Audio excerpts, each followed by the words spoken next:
အောင်မင်္ဂလာပါဒီနေ့အန်တူဂရမ်မာအနေနဲ့ရွေးချယ်ပေးထားတဲ့55 56ဂရမ်မာကနာနီနာနီကဲဆိုတဲ့ဂရမ်မာနဲ့56နာနီနာနီခါခဲတာခါခဲနော့ခါခဲရုဆိုတဲ့ဂရမ်မာလေးပဲဖြစ်ပါတယ်နံပါတ်55ဂရမ်မာနာနီနာနီကဲဆိုတဲ့ခါကကြတော့ဘယ်လိုမျိုးနဲ့တူလဲဆိုရင် sodas ဆိုတာဒီလိုပုံပေါ်တယ်ပေါ့နော်အဲ့လိုမျိုးဂရမ်မာနဲ့ဆင်ပါတယ် example လေးနားထောင်ကြည့်အောင်နော်彼は寂しげに一人で公園のベンチに座っていた。彼は寂しげにさじゃသူက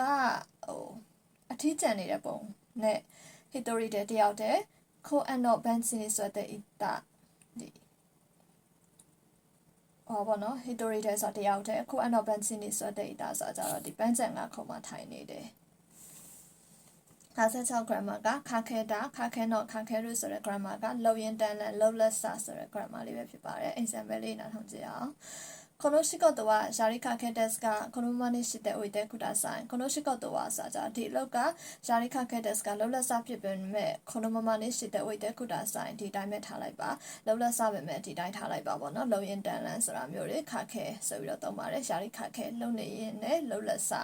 やりかけဆိုပြီးတော့သုံးပါတယ်ဟုတ်ကဲ့ဒီနေ့ရွေးချက်ပေးထားတဲ့နံပါတ်55 56 grammar တွေကနာနီကဲပုံပေါ်တယ်56ခါခဲတာခါခဲနော်ခါခဲရုနာနီခါခဲတာဆိုကြတော့လောက်ရင်တန်းလန်းဆိုတဲ့ grammar လေးပဲဖြစ်ပါတယ်အားလုံးပဲကြည့်ရှုပေးတာကျေးဇူးအများကြီးတင်ပါတယ်နောက်ထပ်ဗီဒီယိုတွေမှာပြန်တွေ့ရအောင်